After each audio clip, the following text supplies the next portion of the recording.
अस्सलाम वालेकुम नाजरीन, प्रोग्राम ग्राउंड जीरो के साथ मैं हूं शिफा यूसुफजई। गल वध गई ये मुख्तारिया।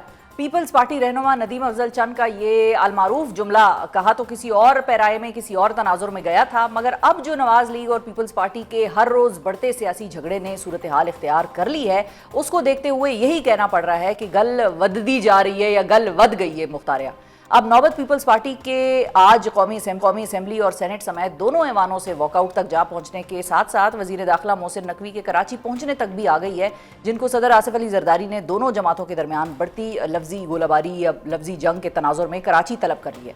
ये सारी सूरत हाल एक ऐसे वक्त में सामने आई है कि जब वज़ीर आला पंजाब मरीम नवाज़ और वज़ीर इत्तलात पंजाब आज़मा बुखारी की पीपल्स पार्टी के साथ लफ्जी जंग शदीद हो गई और गुज़िश्ता हफ्ते स्पीकर कौमी असेंबली सरदार अयाज सादिक और डिप्टी वज़ीर आज़म इसहाक डार के साथ पीपल्स पार्टी क़यादत की होने वाली मुलाकात भी मरीम नवाज़ को तुंद तेज़ बयानात देने से ना रोक सकी और आज बुखारी ने एक बार फिर पीपल्स पार्टी को कुछ इन अल्फाज में ललकारा है या ताना दिया है। आप ज़रा सुनिए।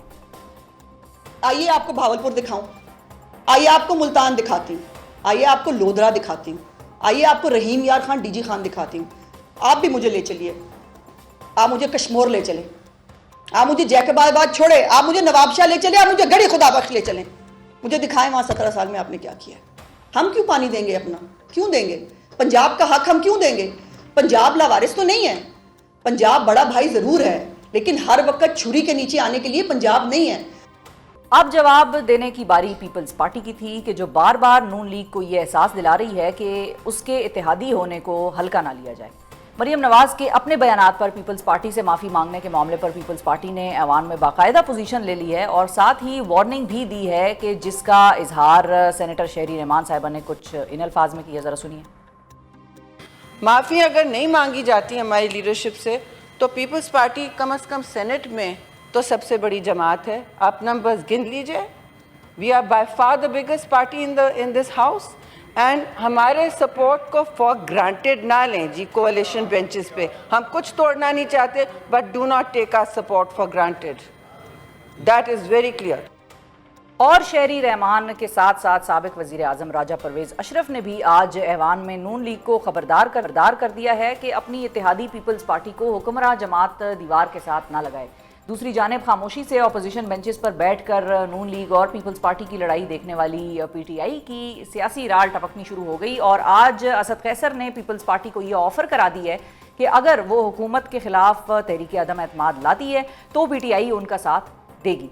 दो अहम इत्तेहादियों की लड़ाई अब क्या रुख इख्तियार करने जा रही है और कौन किसको राजी करेगा और क्या कोई राजी होगा भी या नहीं होगा, इस हवाले से गुफ्तगू करने के लिए हमारे साथ मौजूद हैं पाकिस्तान पीपल्स पार्टी के सीनियर रहनुमा हैं और वज़ीर तवानाई सिंध हैं सैयद नासिर हुसैन शाह साहब, और हमारे दूसरे मेहमान हैं नून लीग के रहनुमा और वज़ीर आज़म के कोऑर्डिनेटर बराए तिजारत राना एहसान अफजल साहब। अस्सलाम वालेकुम जी, आप दोनों का बहुत शुक्रिया, आप दोनों ने वक्त निकाला प्रोग्राम के लिए।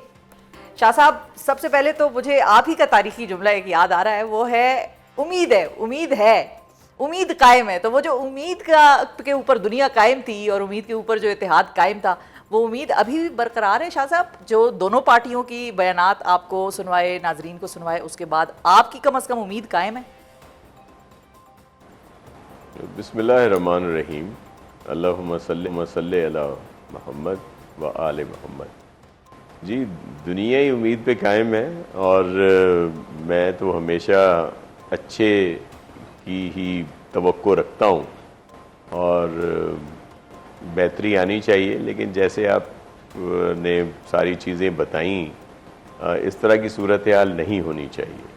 ज़ाहिर है इसकी ज़्यादा ज़िम्मेदारी जिनको इसको बेहतरी की तरफ लाना है वो वफाकी हुकूमत और ज़ाहिर है उन्हीं की प्रोविंशियल गवर्नमेंट है तो उन पर आती है।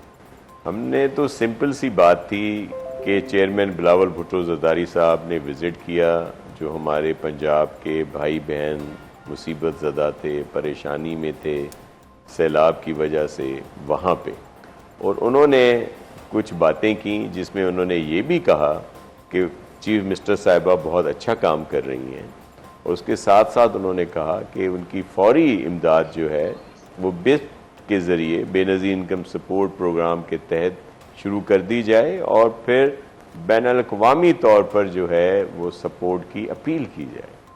तो उसके बाद ये सिलसिला शुरू हुआ जो नहीं होना चाहिए था। ठीक है, उन्होंने कोई गलत बात नहीं की थी, क्योंकि पंजाब गवर्नमेंट को मेरा अपना ज़ाती ख्याल है कि उनको भी अंदाज़ा नहीं है कि वहाँ पे ये कितना है जो नुकसान वहाँ पे अच्छा, हुआ है। तो जिस तरह वहाँ पे चीज़ें हुई हैं तो वो बस की बात नहीं है प्रोविंशियल गवर्नमेंट की। अल्लाह करे कि वो अपने लोगों के सारे दुख दूर करें, उनको मुकम्मल तौर पर सपोर्ट करें।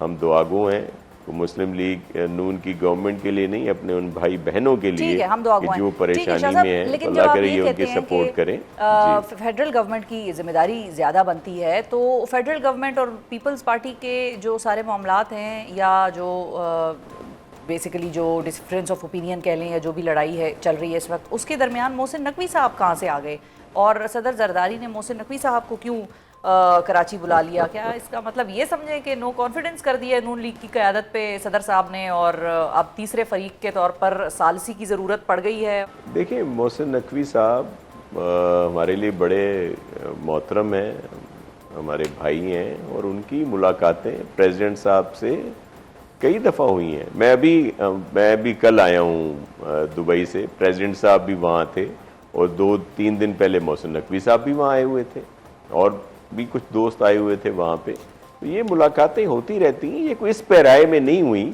और अगर मोहसिन साहब मेरे ख्याल में पहले भी इस चीज़ को ज़रूर उन्होंने इस पे बातचीत ज़रूर की होगी, क्योंकि वो बड़े समझदार हैं और बड़े इफ़ेक्टिव हैं कि ये इस तरह की नौबत नहीं आनी चाहिए। लेकिन आज की जो उनकी यहाँ पे आमद है कराची में, प्रेसिडेंट साहब से मुलाकात है, वो कोई इस सिलसिले में नहीं है। और बहुत सारी चीज़ें हैं जिन पे बात होती है और हो सकता है उसमें ये तस्करा भी हो जाए। अच्छा, लेकिन तो ये इसको कह इस सकते तरह हैं ना शाह साहब समझा कि- जाए कि ये सिर्फ इस वजह से। तो ये कह सकते हैं शाह साहब कि और भी बहुत सारी चीज़ें होंगी और ये वाली चीज़ भी होगी, ऐसे कह लें या ऐसे ना कहें? नहीं, ये वो नहीं है कि ऐसा ना हो सकता है बात हो, क्योंकि ये इतना होना नहीं चाहिए। ठीक है। जिस तरह की हमें बड़ी इज्जत है मरीम नवाज साहिबा के लिए, यहाँ उज़मा साहिबा भी एक खातून है, उनके ठीक लिए है, भी बिल्कुल बहुत सही। इज्जत है। लेकिन जो मैं बातें मैंने सुनी है उन पे मुझे बड़ा अफसोस है। इस तरह की तल्ख गुफ्तगू जो है वो नहीं होनी चाहिए। ठीक है, राना साहब की तरफ चलते हैं। राना साहब, आपने सुना शाह साहब को, शाह साहब ने भी यही बात की कि इस किस्म की तल्ख गुफ्तगू का मुझे अफसोस है, नहीं होना चाहिए था और नहीं होना चाहिए। साथ ही राना साहब ने ये जिम्मेदारी आपके ऊपर आयद की है बीइंग दी फेडरल गवर्नमेंट के, भाई जिम्मेदारी आपकी है, वफाकी हुकूमत बड़ा भाई के तौर पर तस्वर होती है, तो उनकी ज़्यादा जिम्मेदारी बनती है कि इस किस्म के माहौल में ख़राबी पैदा ना हो। और साथ ही उन्होंने एक और इंटरेस्टिंग बात भी की, उन्होंने कहा कि शायद नून लीग को अंदाज़ा नहीं है मैग्नीट्यूड का जिस हिसाब से तबाही आई हुई है उन इलाकों में जहाँ पर सैलाब की सारी सूरत हाल हुई। और इसमें कोई ऐसी बात तो नहीं थी कि मतलब एक बात कर दी गई, तो उसमें तो ऐसी कोई हमारी तो कोई इंटेंशन नहीं थी। तो ओनस इज ऑन यू। बिस्मिल्लाहिर्रहमानिर्रहीम, बहुत शुक्रिया। देखिए, जहाँ तक ये बात है कि मैग्नीट्यूड का नहीं पता होगा तो किसको पता होगा। मैडम मरियम नवाज तो ऑन ग्राउंड रही, सैलाब ज़दगान के हर एरिया में पहुंची और ख़ुद उन्होंने मॉनिटर किया कि किस तरह के इंतज़ामात जो हैं उनके बचाव के लिए किए जा रहे हैं। उनकी पूरी काबीना ऑन ग्राउंड थी, पंजाब की इंतज़ामिया ऑन ग्राउंड थी और उन्होंने इंश्योर किया कि 25 लाख लोगों को रेस्क्यू किया गया, 20 लाख माल मवेशी को रेस्क्यू किया गया। तो मेरे ख्याल से जो उनकी काविशें थी सैलाब ज़दगान के लिए, वो बिल्कुल they are worthy for appreciation. जहाँ तक बात है कि उनका स्टांस, देखिए उनका बड़ा क्लियर स्टांस था और वफाक का भी यही सोच थी कि हमें चंद अरब रुपए के लिए इमदाद के लिए मांगने की ज़रूरत नहीं है, क्योंकि जो यूनाइटेड नेशंस का जो फंड होता है वो पिछली दफ़ा भी हमें कुछ 40-50 अरब रुपए मिले थे जो क्राइसिस का होता है। ऑब्वियसली फिर जो रिहेबिलिटेशन के लिए वर्ल्ड शाह साहब नहीं एग्री कर रहे आपसे, मैं आती हूँ शाह साहब आपकी तरफ। मैं आपको बताता हूँ, मैं बड़े वसूख से इस चीज़ की बात कर रहा हूँ, क्योंकि यूनाइटेड नेशंस का जो क्राइसिस मैनेजमेंट के लिए फंड मिला था वो $140 मिलियन का मिला था। उसके बाद आपने जो अपील की और आपने कॉन्फ्रेंसेस की, उसके अंदर रीबिल्डिंग के लिए, इंफ्रास्ट्रक्चर के लिए आपको प्लेजेस आई जो $11 अरब की थी, उसमें से भी $1.5 अरब आपको वसूल हुआ। लेकिन जो अपील थी ना क्राइसिस मैनेजमेंट की, वो 40 अरब के लिए अब आप मांगे इमदाद मांगे यूएन से, यूएन आगे 25 ममालिक से इमदाद मांगे, तो उसकी ज़रूरत हमने बिल्कुल नहीं समझी कि है। और हम समझते हैं कि वफाक जो 18वीं तरमीम के बाद जो सूबे हैं, दे हैव इनफ फंड्स कि वो इन मामलात को खुद जो है वो डील करें। और बिल्कुल हम अपना जो हिस्सा है क्लाइमेट चेंज का, उसको हम क्लेम भी करेंगे कि इंफ्रास्ट्रक्चर बिल्डिंग के लिए हमें सपोर्ट चाहिए। 12 एक तो ये हो गया। बाकी देखें, मरियम बीबी ने कोई ऐसी बात पीपल्स पार्टी के हवाले से नहीं की। उन्होंने पंजाब की नुमाइंदगी की,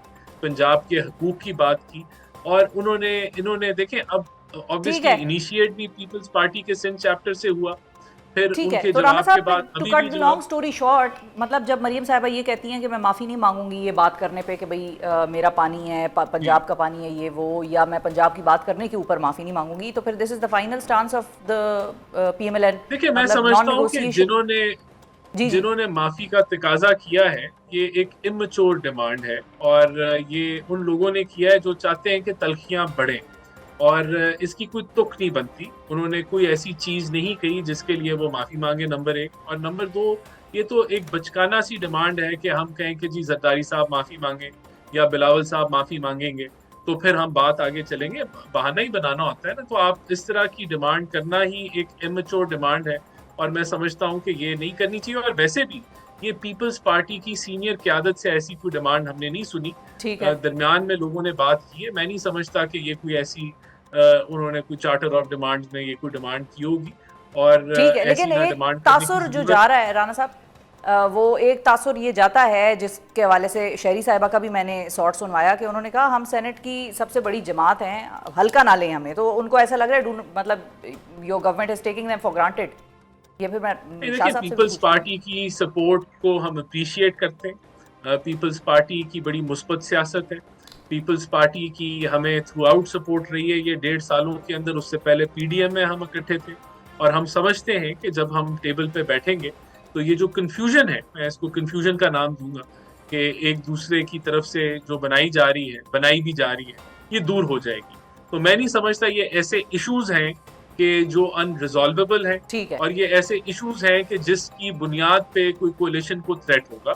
ये पॉलिटिकल रेटरिक एक बन चुकी है, लेकिन ये जब टेबल पे आप बैठेंगे और सीरियस टॉक करेंगे तो ये मामला तय पा जाएंगे, ये मेरी सोच है। ठीक है। अच्छा शाह साहब, राणा साहब कह रहे हैं, राणा एहसान अफजल साहब कह रहे हैं कि कंफ्यूजन है कि जिसकी वजह से ये बयानात आ रहे हैं कि भाई माफ़ी मांगे हैं। और तो आपसे मैं ये जानना चाह रही हूँ कि शहरी रहमान साहिबा को फिर कोई कंफ्यूजन है जो वो कह रही हैं कि भाई माफ़ी मांगे वरना हम सेनेट की सबसे बड़ी जमात है, हमें हल्का ना लें। शहरी रहमान साहिबा मेरी सीनियर हैं, और अगर उन्होंने जो बात की है मैं उसके ऊपर कोई बात नहीं कर सकता। लेकिन जिस तरह राणा साहब कह रहे हैं कि जाहिर है ये बात हमारी लीडरशिप चेयरमैन बिलावल भुट्टो जरदारी साहब या प्रेसिडेंट आसिफ अली जरदारी साहब की तरफ से नहीं आई। अगर उनकी तरफ से आए तो फिर तो हम खुल के बात कर सकते हैं, और फिर जाहिर है उस पर स्टैंड भी लेंगे। ठीक है। देखें, मे बी मुझे नहीं पता, जैसे मैंने आपसे कहा कि मैं बाहर था, मैं आया ही कल हूँ। अच्छा। तो मज़ीद इस पर देख लेंगे। लेकिन मैं सिर्फ एक बात ज़रूर करना चाह रहा था कि राणा साहब मेरे मोहतरम हैं, भाई हैं, और काफ़ी इनको चीज़ों का पता भी है, इदराक भी रखते हैं। लेकिन ये जो बता रहे हैं कि कोई 40-50 अरब की बात नहीं होती, बहुत बड़ा वॉल्यूम है। सिंध में भी था कि जब हमारा नुकसान हुआ, इंफ्रास्ट्रक्चर सारा तबाह हो गया था, एक साइड का, इरिगेशन का, रोड नेटवर्क, एजुकेशन, हेल्थ, और फिर और भी बहुत सारी चीज़ें आपके इल्म में है कि हमने तो अपने किसानों की सपोर्ट की इसी बिस्प के थ्रू।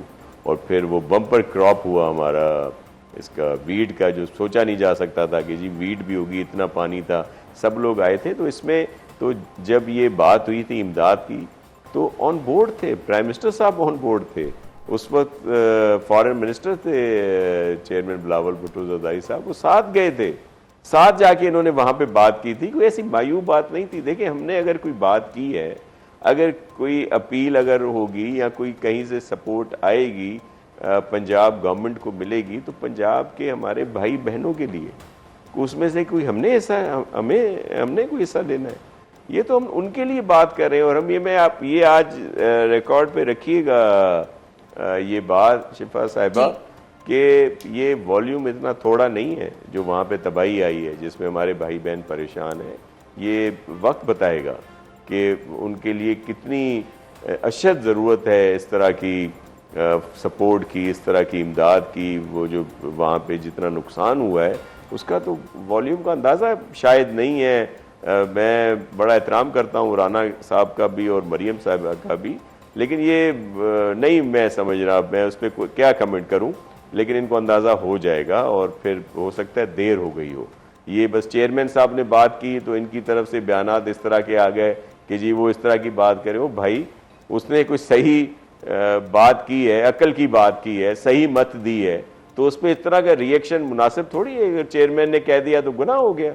उसने अपने भाई बहनों के लिए कहा जो वहाँ उसने मुसीबत देखी जाके वहाँ पे, तो मुझे नहीं था अंदाज़ा कि इस तरह से फिर बात बढ़ेगी। और बिस्प की बात भी जो उन्होंने की थी तो फौरी इमदाद वाली, जहाँ पे हम जब कर रहे थे हर जगह जा रहे थे, चेयरमैन साहब ने खुद विजिट किया था जब सिंध में ये सारी सूरत हाल थी, चीफ मिनिस्टर हम सब लोग जा रहे थे, तो लोगों को इसी तरह इमदाद दे रहे थे, कुक फूड पहुंचा रहे थे, दीगर चीज़ें कर रहे थे। और फौरी वो जो छोटी इमदाद है, जाहिर है बिस्प से उतनी इमदाद होती, और बड़ी इमदाद अगर मरियम साहिबा करती है तो अच्छी बात है, उनको जितना मर्जियत दें हम खुश होंगे। लेकिन ये सूबे की बस की बात नहीं है, हमारी सोच है। हो सकता है हम गलत हों, लेकिन ये वक्त साबित करेगा और आप इसको रिकॉर्ड पे ज़रूर रखिएगा। बिल्कुल ठीक है जी। राणा साहब, आपने शाह साहब की गुफ्तगू सुनी।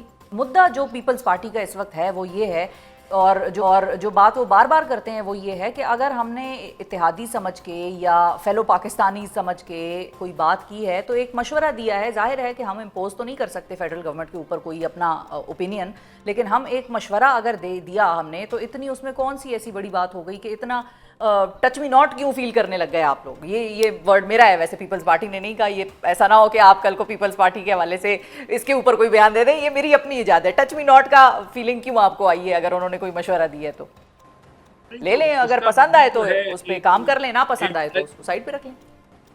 तो उसका जवाब दे दिया, तो उसमें भी देखे ना, फिर ये दूसरी साइड पे भी अप्लाई होता है कि अगर जवाब दे दिया, इसके हवाले से भी उन्होंने एक्सप्लेन किया मरियम बीबी ने कि हम तो जो है जिनके घर तबाह हुए हैं उनको 10 लाख, और जिनके माल मवेशी तबाह हुए हैं या फौत मरे हैं उनके लिए भी इमदाद है, और जिनकी फसलें खराब हैं उनकी फसलों की भी इमदाद कर रही हैं, जो कि बिस्प से कहीं ज़्यादा हैं। तो वो भी उन्होंने भी बड़ा एक अच्छा भला जवाब दे दिया मरियम बीबी ने एज ए चीफ मिनिस्टर के, चाहे ये नुकसानात जनूबी पंजाब में हो या सेंट्रल में हो, जहाँ भी बेल्ट में, यहाँ ये रिवर बेल्ट में ये इश्यूज आए तो उनको कॉम्पनसेट किया जाएगा। और इसी तरह उन्होंने जवाब दे दिया कि हमने ये जो है हमें मांगने की ज़रूरत नहीं है, सूबा खुद इन चीज़ों को जो है वो हल कर सकता है। तो उसी तरह जवाब दे दिया। तो आपने जो टच मी नॉट कहा है, अब ये मैं नहीं कह रहा। अच्छा, ये मैं ही कह रहा, हाँ मैं पूछ लेती हूँ। बिल्कुल बिल्कुल ठीक है। तो शाह साहब ये उनका वैसे वैलिड पॉइंट था, उन्होंने वैसे मेरी तरफ गेम पलटाई है, लेकिन मैं तो जाहिर है मैं तो एक रेफरी इधर बैठी हूँ, मैं तो आपकी तरफ ही सवाल लेके आऊंगी। अगर मरियम साहिबा ने आप लोगों के मशवरे का जवाब कोई दे दिया तो उसमें इतनी टच मी नॉट वाली, इतनी टची होने वाली कौन सी बात हो? ये उनका सवाल है, मैंने आप तक पहुँचाया। नहीं, वो ऐसी बात नहीं थी। लेकिन उसके बाद जिस तरह के बयानात आए हैं और जिस तरह आज भी गुफ्तगू हुई है, आपने देखा होगा वहाँ से, और उससे पहले भी बीच में जिस तरह सख्त बयानात आए, और जाहिर है उसके बाद हमारी तरफ से भी सख्त बयानात आए हैं। और मैं तो इन चीज़ों को ना कभी खुद सख्त बात करता हूँ, ना इन चीज़ों को पसंद करता हूँ। बड़े सीनियर लीडर हैं, बयानात से मुझे याद आया आप कादिर मंदोखेल साहब, उन्होंने तो बहुत ही मतलब ऐसा बयान दे दिया है कि वो तो पीछे जाने वाला नहीं है। वो कहते हैं नवाज शरीफ साहब, शहबाज शरीफ साहब और मरियम नवाज तीनों फॉर्म 47 की पैदावार हैं, अगर इनके पास फॉर्म 45 हैं तो दिखा दें, खुदा की कसम मैं माफ़ी मांग लूंगा, आप ये ड्रामे बंद करें। ये कादिर मंदोखेल साहब, आप लोगों के बड़े देरीना साथी, उनका ये बयान है नून लीग के बारे में। शिफा साहिबा, कुछ आप भी कम नहीं है, और आप भी जो है इस तरह की बातें करके मैंने क्या देखे सहब ही साढ़े ते पा दे हो शाह साहब, साढ़े ते पा दे हो आप ही बेचारे। तो वैसे don't kill the messenger, don't shoot the messenger. अगर मुझे आप इजाजत दें, और नासिर भाई अगर कितो तुसी कादिर मंदोखेल साहब नु काट के लाए हो। नहीं, बात ये है कि कुछ लोग जमात में बड़े जज्बाती होते हैं और वो लड़ाई के लिए तैयार बैठे होते हैं, लेकिन हमने अगर मुल्की लेवल पे हम देखें तो हमारी जिम्मेदारी है कि हम बड़े एजेंडे के ऊपर फोकस करें। बहुत सारे मसाइल हैं इस मुल्क के ऊपर तो हमारे जो आपस के इख्तलाफात हैं या जो बयानबाजी है ये हम सेटल कर लेंगे। ये ऐसी चीजें नहीं है जो कोलिशन के लिए खतरा है। ज्यादा अहम जो चीज है वो मुल्क को आगे ले जाना है। और मैं समझता हूँ कि जो सीनियर लीडरशिप है, मैं नासिर साहब को भी अप्रिशिएट करूंगा कि इन्होंने भी कभी ऐसा ठीक जंती है। पे तेल वाला रोल नहीं अदा किया, जो कि नहीं होना चाहिए। तो इंशाल्लाह ताला we will come over it. Peoples Party और पीएमएलएन जो है ये इन इश्यूज से इन छोटे इश्यूज से काफी बढ़ के इसकी सोच है, और ये कवर हो जाएगा मामला इंशाल्लाह। बिल्कुल ठीक है, बहुत शुक्रिया अदा करेंगे नासिर शिफा हुसैन शाह साहिबा, साहब, नाज़रीन। शिफा जी, साहिबा एक मिनट। जी जी शिफा साहिबा, आज आपने दोनों गलत लोगों को बुला लिया है और आपकी जो नहीं, विश मैं है वो पूरी नहीं हुई। मैं तो शाह साहब, मैं तो उम्मीद में आपकी दुनिया इच्छा कायम पूरी है के नहीं मौकफ पे हूँ। आपको तो आप और मैं तो कम से कम उम्मीद की दुनिया पे हैं। ये बात वैसे प्रोग्राम से पहले राणा साहब ने भी मुझे कहा कि हम लड़ेंगे नहीं। मैंने कहा नहीं, आप दोनों के बारे में हम कह सकते हैं, वी कैन वाउच कि आप लोग लड़ेंगे नहीं। लेकिन देखिए, अब इसके बाद अगर सुलह होगी तो क्रेडिट मुझे भी जाएगा। बिल्कुल बिल्कुल। थैंक यू, बहुत शुक्रिया अदा करेंगे नासिर हुसैन शाह साहब। नाजरीन हमारे साथ मौजूद हैं, राना एहसान अफजल साहब हमारे साथ मौजूद थे। दोनों का आपने मौक़िफ़ सुना। शाह साहब ने जो दो अहम बातें की, उनमें पहली बात ये थी, वो उन्होंने वाजे कर दिया कि मोहसिन नकवी साहब की सदर जरदारी साहब के साथ जो मुलाकात है उसको आप सिर्फ नून लीग और पीपल्स पार्टी की लड़ाई के पैराए में ना देखें, और भी बड़ी चीज़ें हैं डिस्कस करने वाली। सो इसको इस चीज़ के साथ जोड़ना ठीक नहीं होगा। दूसरा, उन्होंने ये कहा कि माफ़ी का मुतालबा, ये बड़ी इंपॉर्टेंट बात उन्होंने की कि जो माफ़ी के मुतालबे की बात हो रही है वो पार्टी की हाई कमान, अगर हम कह लें बिलावल साहब की बात कर लें या सदर जरदारी साहब की बात कर लें, उनकी तरफ से नहीं आया है।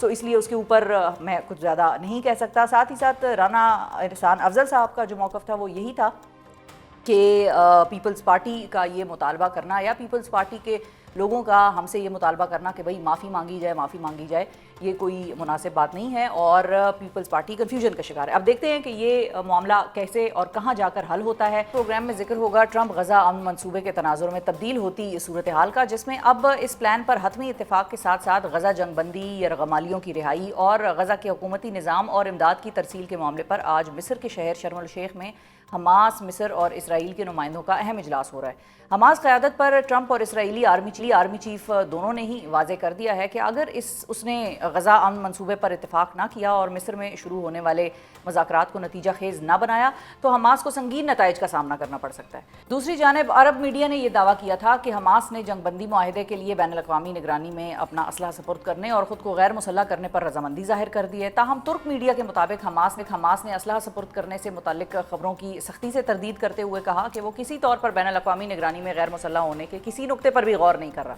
इसके अलावा ट्रंप अमन प्लान के अक्सर नुकात की तायीद करते हुए गज़ा के इंतज़ाम के हवाले से हमास का अब ये मौक़िफ़ है कि गज़ा का इंतज़ाम फ़लस्तीनी टेक्नोक्रेट्स पर मुश्तमिल उबूरी इंतज़ामिया जो है उसके सुपुर्द होना चाहिए, ना कि किसी गज़ा अमन बोर्ड को ये जिम्मेदारी सौंपी जाए। क्या मिस्र में होने वाले मुज़ाकरात हतमी ब्रेक थ्रू का पेश खेमा साबित हो सकते हैं, और क्या हमास तमाम तर अमरीकी और इसराइली दबाव के बावजूद अपने मौक़िफ़ पर बरकरार रह पाएगी? इस हवाले से गुफ्तगू करने के लिए हमारे साथ मौजूद हैं बॉस्टन यूनिवर्सिटी के डीन हैं प्रोफेसर डॉक्टर आदिल नजम साहब, जो कि इस वक्त हमें लंदन से ज्वाइन कर रहे हैं। अस्सलाम वालेकुम डॉक्टर साहब। जी अस्सलाम वालेकुम। बहुत शुक्रिया डॉक्टर साहब, आपने वक्त निकाला। सबसे पहले तो ये बताइए कि जिस माहौल में हमास इसराइली क़यादत के दरमियान मुज़ाकरात मिस्र में होने जा रहे हैं, इस माहौल को आप कैसा पा रहे हैं और किस तरफ इस सिचुएशन को अनफोल्ड होते देख रहे हैं आप? देखिए, अनफोल्ड क्या होगा ये तो मैं नहीं जानता, लेकिन ऐसी हैं कि इन मुज़ाकरात से जो है हम कोई हतमी अमन की तरफ या कोई टू नेशन सोल्यूशन की तरफ या इस सारी जो जंग है उसकी फाइनल सेटलमेंट जो हर एक को मंजूर हो उस तक पहुंच सकें। I do not think so. मैं छोटी सी एक गुजारिश ये भी करूँगा कि ये ट्रंप अमन मुआहदा नहीं है, ये नेतन्याहू मुआहदा है जिसमें अमन का बहुत कम ताल्लुक है। हमास एक तरह से कॉर्नर हो चुका है, ट्रंप भी कॉर्नर हो चुके हैं नेतन्याहू से, क्योंकि नेतन्याहू ने जिस तरह इसको किया उसमें से एक चेंज ये थी कि जनाब बहुत आसान हो गया उनके लिए कहना कि जी हमास जो है उसने अपने पार्ट पे लिव अप नहीं किया, इसलिए मैं तो अब जारी रखूँगा। और ख़बरें तो ये आ रही हैं कि अभी भी जो है तो टोटली कार्रवाई इजराइल की तरफ से तो कोई ख़त्म नहीं हुई। So all of this means कि I do think it is very very important. I do think कि पेशकदमी हो सकती है, हॉस्टेजेस के हवाले से हो सकती है, किसी नई हुकूमत के पहले स्टेप के हवाले से हो सकती है, लेकिन ये सोचना कि ये जो है इससे जनाब अब ये फाइनल गेम है और इससे सब कुछ तय हो जाएगा, मेरे ख्याल में सवाए ट्रंप साहब के इस बात पे किसी को यकीन नहीं है, और ना ही किसी की ख्वाहिश है इन अ वे। नेतन्याहू की सर्टनली ख्वाहिश नहीं है। हमास जो है finds itself in a bad place, in a difficult place, उसके पास ज़्यादा कार्ड्स नहीं है, लेकिन उसका ये मतलब भी नहीं है कि वो ये सारी चीज़ें जो है मान लेगा, क्योंकि नेतन्याहू का जो विजन है वो तो ये है ना कि इजरायली कंट्रोल हो, ना सिर्फ गज़ा पे बल्कि वेस्ट बैंक। बिल्कुल। अच्छा, यही पॉइंट है डॉक्टर साहब कि हमास पे इसराइल भी दबाव डाल रहा है, ट्रंप भी दबाव डाल रहा है कि ये ना किया तो ये हो जाएगा, ये करें आप। उनसे ऐसे लग रहा है जैसे काबिज़ीन वो हैं और उन्होंने कोई मुआहिदा जो है वो उनके खिलाफ हो रहा है। हालांकि उनके हक में अगर हो रहा है या फ़लस्तीनियों के हक में हो रहा है तो फिर तो बात ऐसी होनी चाहिए कि वो विन विन सिचुएशन होनी चाहिए सबके लिए, या कम से कम फ़लस्तीनियों को इतना एहसास ही हो जाए कि भाई हाँ, अब सारे ही बड़े सीरियस हैं और बैठकर हमारे अमन के लिए बात कर रहे हैं। तो अब ये सिचुएशन फिर जा कहाँ रही है? क्योंकि इस किस्म का जो, और आपका जो दूसरा नुक्ता था कि इसको मैं ट्रंप अमन प्लान नहीं कह रहा बल्कि इसको मैं नेतन्याहू अमन प्लान कह रहा हूँ, इसी किस्म का एक अमन मंसूबा। भी नहीं, नेतन्याहू प्लान खाली। हाँ, नेतन्याहू प्लान, बिल्कुल अमन नहीं। तो बड़ा कैटेगोरिकली ये आपने तस्दीक की है। इसी किस्म का एक प्लान पहले भी ट्रंप इंतज़ामिया लाने की कोशिश कर चुकी है। उस वक्त खैर उस पर खासी बात डिबेट हुई, फिर वो जाहिर है वक्त आगे गुजर गया, इलेक्शंस आ गए, बाइडन आ गए और वो कहानी जो है वो वहाँ की वहाँ रह गई। तो ये उसी का तसलसल आप देख रहे हैं, और इससे फिर क्या मतलब ये कहाँ जा रही है फिर सूरत हाल सारी? आई थिंक अनसर्टेनिटी में रह रही है। अच्छा। सिर्फ अनसर्टेनिटी की नौयत चेंज हो जाएगी, और इन ए वे इस प्लान को देके और जो जो अल्टीमेटम्स दे रहे हैं उससे उन्होंने मुराद है ट्रंप साहब ने स्टेक्स बढ़ा दिए, कि टाइम वाइज भी स्टेक्स बढ़ा दिए और इम्पैक्ट वाइज भी स्टेक्स बढ़ा दिए, लेकिन अनसर्टेनिटी कम नहीं हुई। और इन अ वे मेरे ख्याल में ट्रंप साहब जो हैं is much more likely to live with uncertainty. जैसे उन्होंने जब हमास का जवाब आया तो उसको तस्लीम कर लिया जो इजराइल नहीं करना चाहता था। सो ट्रंप साहब की नज़र में देखें, I don't think he is really, उनका इंटरेस्ट जो है वो कोई पायदार अमन नहीं है। उनका इंटरेस्ट जो है डेमोन्स्ट्रेट करना है कि देखो मैंने इसको कंक्लूजन तक पहुंचाया। ठीक है। नेतन्याहू का जो इंटरेस्ट है मेरे ख्याल में, और मैं ये सीरियस में विंडिक्टिव बात नहीं कर रहा, I am not sure he is a rational political actor anymore. मतलब ये कि अच्छा। उनके जहन में उन्हें यकीन है कि वो एक मेसियानिक एक कॉज के लिए लड़ रहे हैं, और उन्होंने 1000 साल की जो तारीख है उसको तब्दील कर देना है, और ये उनका बेस्ट मौका है। So I think between all of this that is why the uncertainty will remain, और इन अ वे कार्ड्स तो इस वक्त सिर्फ नेतन्याहू के हाथ हैं।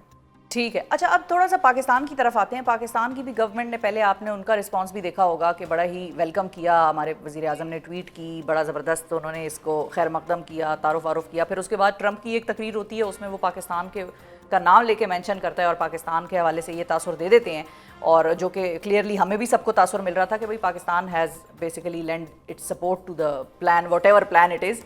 बाद में फिर ज़रा ये पोजीशन हमारी तब्दील हो गई, और बाद में फिर इसहाक डार साहब जो डिप्टी प्राइम मिनिस्टर हैं वो दरमियान में आए, और उन्होंने कहा नहीं भाई ये तो इसने तो हमारे नुकात ही नहीं शामिल किए हुए, तो हमारे नुकात जब तक शामिल नहीं होगा तो हम इसको सपोर्ट नहीं करेंगे, हम इसको सिर्फ वेलकम करते हैं। तो ये हमारे कौन से नुकात हैं, और क्या पाकिस्तान सिर्फ अकेला ही अपने नुकात दे रहा है, या इसको हम मतलब वाई वो ट्रंप लिसन टू अस? वैसे मतलब एक आम सी बात है कि हमारे नुकात का ट्रंप के ऊपर क्या असर होगा जो हम उनसे इतनी एक्सपेक्टेशन लगा के बैठे हैं? पाकिस्तान इम्पोर्टेंट है, लेकिन Trump will not listen to us. I think हमारी जो अहमियत है इस मौके पे, इस सब्जेक्ट पे, उसका ताल्लुक है हमारी जो अहमियत है बाकी मुसलमान ममालिक में उसके हवाले से। ठीक है। कि हम इस वक्त एक ऐसे ब्लॉक में समझे जाते हैं, और अपनी खुसूसन जो अस्करी क़ुव्वत है और न्यूक्लियर क़ुव्वत है, या उससे ज़्यादा जो रिसेंट हमारी विक्ट्री थी आप कह लें इंडिया के ऊपर, उसकी वजह से हमें इस वक्त एक पजीराई मिल रही है। लेकिन जैसे हमने पहले आपसे भी बात की, दूसरों से भी, उस पर ज़रा ख्याल से रखें, क्योंकि बादशाह की दोस्ती जो है वो बादशाह की दुश्मनी से भी ज़्यादा ख़राब होती है। और हमें हमेशा शक यही था कि ट्रंप कुछ मांगेंगे, अब नज़र आ रहा है कि क्या मांगेंगे। मैं कहूँगा कि देखें, हम अभी तक वो गिन रहे थे ना कि कितनी बार पाकिस्तान का जिक्र आया। हाँ, ऐसा ही है। अब वो गिनना छोड़ दें, अब उल्टी गिनती शुरू करें कि कब कब जिक्र नहीं आया। मेरे ख्याल में बड़ा अच्छा ये हुआ कि जब ट्रंप ने हमास की रिस्पांस दी तो उसमें पाकिस्तान का जिक्र नहीं था, सऊदी अरेबिया, कतर का था। और इन अ वे ये वापस नीवे नीवे होने वाली बात है, ये लीडरी करने वाली बात नहीं है। पाकिस्तान ने इन अ वे आई डू थिंक कि हमारा मौक़िफ़ क्लियर रहा है। देखिए ट्विटर स्लोगन छोड़ दें, और इस वक्त मुझे बड़ी एक खौफ ये है कि ये इस किस्म की सियासत जब सोशल मीडिया पे होती है तो उसके नताइज और भी बड़े होते हैं। लेकिन पाकिस्तान का मौक़िफ़ ये था जो होना चाहिए कि हम अमन की तरफ हर पेशकदमी की खैर मकदम करेंगे, बिल्कुल ठीक, राइट, अमन की तरफ।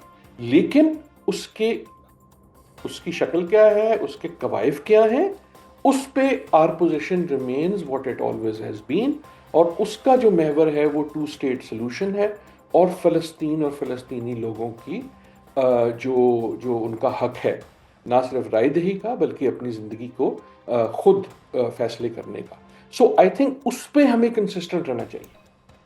एंड ये केयरफुल डिप्लोमेसी की बात है। मैं आखिर में ये भी कहूंगा कि केयरफुल डिप्लोमेसी का वक्त जो है ये सिर्फ ये नहीं है, आपको केयरफुल अगले डिप्लोमेसी हफ्तों में, महीनों में आपने केयरफुल डिप्लोमेसी का नाम लिया डॉक्टर साहब। इंडिया। मुझे अभी रिसेंटली पाकिस्तान और फॉरेन ऑफिस की एक अजीबोगरीब सी सिचुएशन नज़र आ गई, मुझे याद आ गई डॉक्टर साहिबा एक जो यूएन असेंबली में ख्वाजा आसिफ साहब के पीछे बैठी हैं, और उनके ऊपर एक पाकिस्तान के मीडिया में भी फॉरेन ऑफिस में भी एक अजीब सा रपड़ पड़ गया, जिसको पंजाबी में कहते हैं कि भाई ए कौन है, कित्थों आई ने, किन्ने इन्हों पास दिता है। तो वो उस पर सारी ट्वीटें हो गई। फॉरेन ऑफिस भी कह रहा है the said individual in question, और नाम तक नहीं ले रहे उनका। और ये तो डिप्लोमेसी का हाल था इधर।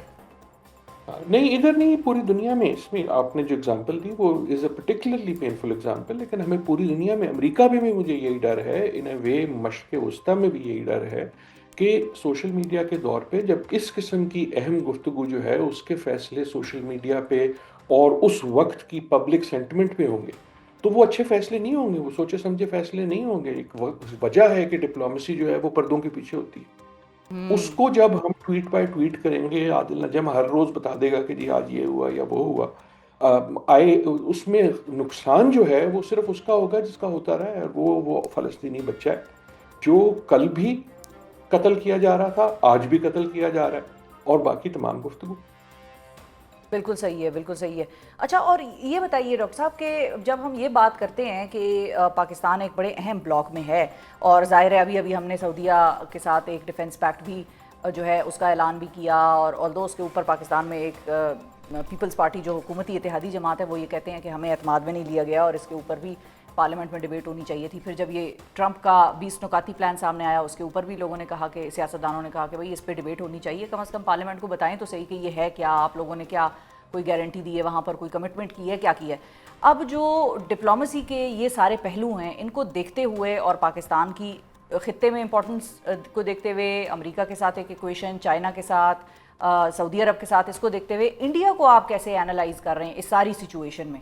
जब हम ट्रंप की बात करते हैं, H1B वीज़ाज़ का मसला जो है वो फंसा पड़ा है, हमें पता है कि इंडियंस उसके बहुत जो है फ़ायदा उठाते रहे हैं, तो ये दोनों की ममालिक की इक्वेशन कैसी आपको नज़र आ रही है? देखिए, एक तो है ना कि इंडिया और अमेरिका के ताल्लुकात क्या हैं, और वो उससे सिर्फ हमें सबक सीखना चाहिए।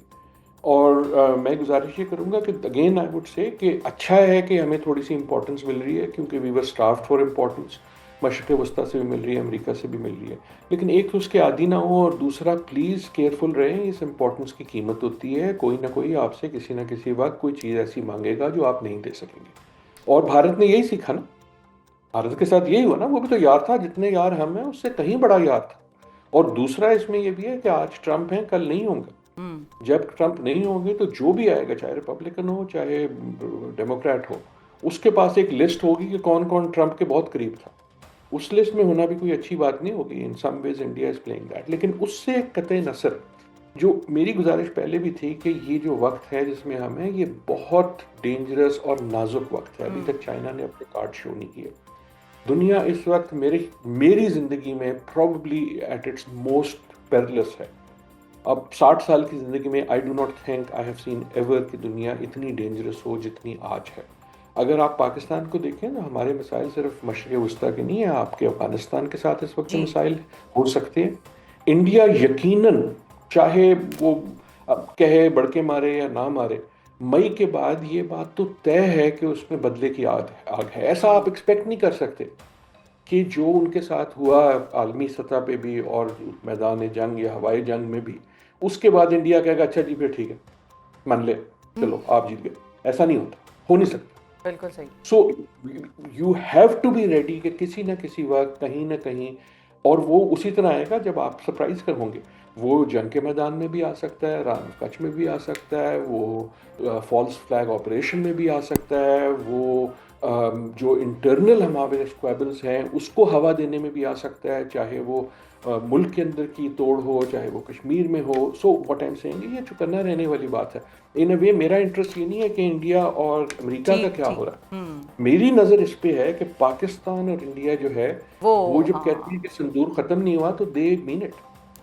हाँ बिल्कुल ठीक है। बहुत शुक्रिया अदा करेंगे डॉक्टर आदिल नजम साहब, नाजरीन हमारे साथ मौजूद थे, और डॉक्टर साहब ने जो अपने इस वैसे तो आदिल नजम साहब की सारी बातें ही एक कहते हैं वेकअप कॉल तसव्वुर कर लें कि हमेशा डिप्लोमेसी जो है वो बंद कमरों में एक ख़ास वजह से होती है, और डिप्लोमेसी को बड़ा केयरफुली, कॉशियसली, बड़ा कैलकुलेटेड मूव करते हुए हैंडल करना चाहिए। और एक्सपर्ट्स का काम है, बच्चों का खेल नहीं है। मुल्कों की सियासत भी इससे जुड़ी है, लेकिन मुल्कों के और बहुत सारे सीरियस किस्म के मफाद भी इनसे जुड़े होते हैं इसी डिप्लोमेसी से। इसके अलावा एक और जुमला जो डॉक्टर आदिल नजम ने बोला, उसी पे प्रोग्राम का इख्तिताम करूँगी कि हर चीज़ की कोई ना कोई कीमत होती है। सो और वक्त भी, ये बात मैं ऐड कर रही हूँ, डॉक्टर साहब ने तो नहीं कहा, लेकिन वक्त भी हमेशा एक जैसा नहीं रहता।